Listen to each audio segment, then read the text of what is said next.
I'm a PhD student at Georgia Tech, and I'm going to present our work when in doubt, dual non-parametric uncertainty quantification for epidemic forecasting. Time series forecasting is an important and well-studied machine learning problem that has applications over a wide range of domains. In the classical time series forecasting setting, we are given access to historical sequences from the past and the current input sequence, and the goal is to predict the future values of the current input sequence. Application of time series forecasting to real world enables us to provide reliable and robust decision making. One example of this is the forecasting of COVID-19 cases and mortality, which enabled the public health officials to devise well-informed lockdown policies and quarantine measures. Since when dealing with uncertainty with respect to the future forecast values, it is essential to not just provide the point estimate but also the confidence interval or the probabilistic distribution of the forecast future forecast. These probabilistic forecasts reported should be both accurate and well calibrated. Uh, in terms of accuracy, the mean of the forecast should be close to the ground truth, and a well-calibrated forecast has confidence intervals which covers ground truth sufficiently well. This is especially useful in uncertain and anomalous scenarios when point forecasting is harder and unreliable. Consider the example of flu forecasting in 2019-20 season. In this season, we encountered a novel third peak in the incidence of the sequence of the of the incident sequence, the time series sequence, and this was not found in the historical uh, data. Most of the models did not adapt to the novel third peak, and some of the models, such as one found in the blue, provided very high confidence estimates over wrong predictions, which will be uh, bad for decision making. On the other hand, our approach provides an accurate and well calibrated forecasts where the mean is close to the ground truth and the confidence interval covers the ground truth sufficiently well. Flu forecasting is a very important probabilistic for time series forecasting task, which involves prediction of influenza incidents for the in the future, given the data, given surveillance data from public health institutes like CDC. This has wide implications for public health policy and intervention planning. The WLI dataset, which contains aggregated indicators of outpatient number of outpatient cases with flu-like symptoms, is publicly available and aggregated over the entire nation of US as well as 8 HHS regions into which the US is divided into.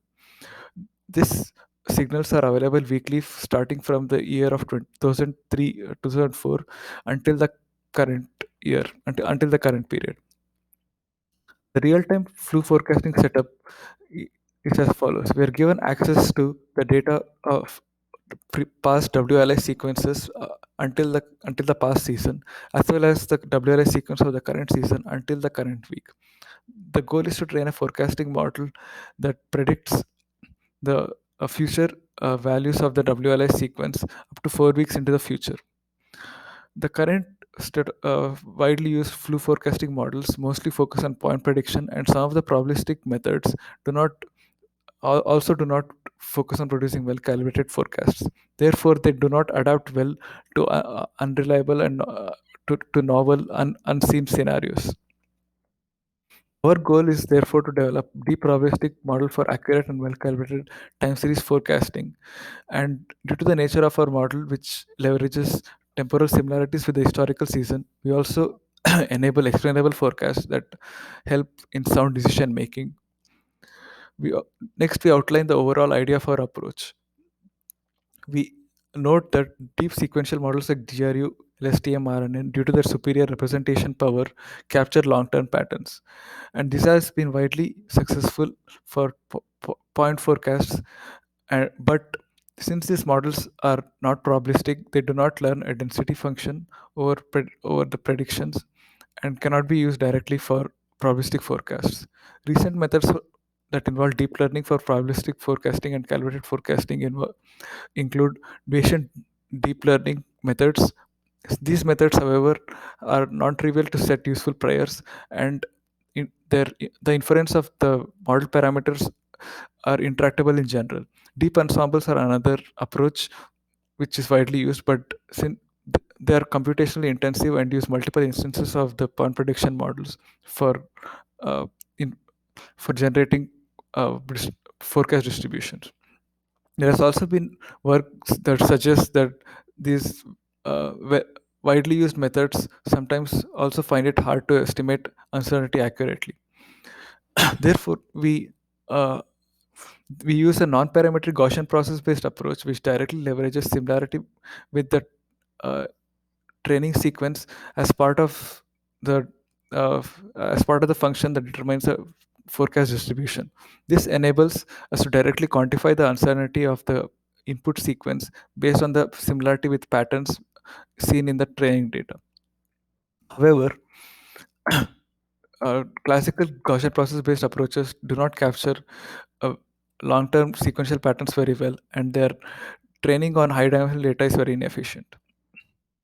Our approach, therefore, combines the representation power of deep sequential models and the flexible uh, modeling approach of non-parametric Gaussian process-based framework to enable us to enable a framework for accurate and well-calibrated neural forecast time series forecasting.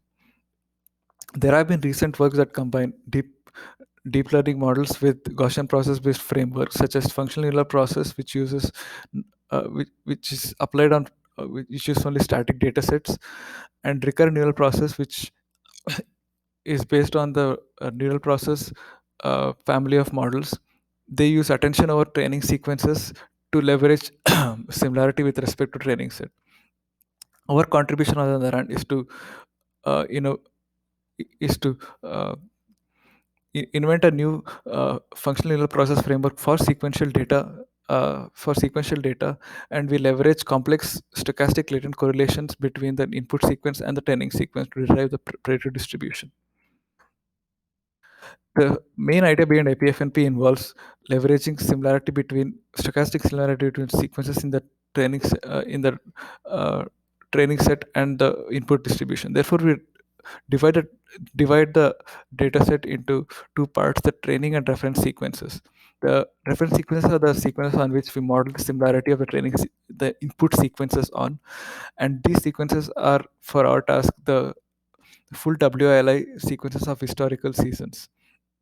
The training set, on the other hand, is formed from the past training data by uh, extracting prefixes from the historical sequences uh, uh, and training to predict the future values of these prefixes. The PFNP model overall contains three important components. The probabilistic neural sequence encoder encodes the latent distribution of the sequences of both training and reference sets. We leverage the latent representations. The then we then learn the correlation between the training and reference set using the latent distribution via the stochastic correlation graph. And then we combine the knowledge from both stochastic correlation graph and the probabilistic sequence encoder towards predicting the parameters of the final output distribution. The probabilistic neural encoder, uh, which encodes a latent representation of the sequence input sequence, uses a multivariate parameters is the latent embedding as a multivariate Gaussian. We use stochastic encoding rather than deterministic encoding in order to quantify the uncertainty of the input sequence, and we use a GRU with self attention on top of it to model the deterministic mean and variance of the distribution from which we sample the latent distribution. Given the latent sampled sequences for both reference and training set, we leverage the similarity between these two in the latent space via a RBF kernel, and we connect a reference set to the training set proportional to the distance informed by the RBF kernel. Given the distances from via the informed by the RBF kernel, we sample these edges between reference and training set, and for each of the input sequence, we collect all the neighboring uh, uh, we collect all the neighboring reference sets from the stochastic correlation graph via the sampled edges and aggregate the uh, latent representations of these reference sets together pro- to form the local latent variable for the input sequence, which captures the correlation information between the input sequence and the reference sets. Then we combine the information from the reference set and the uh, from the stochastic correlation graph and the uh, stochastic encoder along with an aggregate encoding of all the reference set which captures the global uncertainty of the training data to finally form the output predictive distribution. All the components of FEFNP are trained end to end due to the differentiable nature, and we use variational inference to train the models. Specifically, we model the we model a variational distribution for the local latent variable of the sequences, and the variational elbow loss is used to train the parameters via the gradient descent based training. We evaluate our approach on the epidemic forecasting task. We use epidemic baselines that have been previously that have been widely used and provide state-of-the-art results such as ARIMA empirical based delta density, EPIDEEP, which is a deep learning model, and Gaussian process models. We also leverage widely used general times probabilistic machine learning based models such as Monte Carlo dropout, Bayesian neural network, and recurrent neural processes. We evaluate for both accuracy and calibration. For accuracy, we use the well-known RMSE and MAP loss as well as the log score, which is widely used in the epidemiological epidemic forecasting literature. For calibration, we use the calibration score, which measures the difference between the fraction of ground truth, which is covered by a confidence interval C, and the actual confidence interval C. This is based on the confidence error introduced by Kuleshov et al. Previously.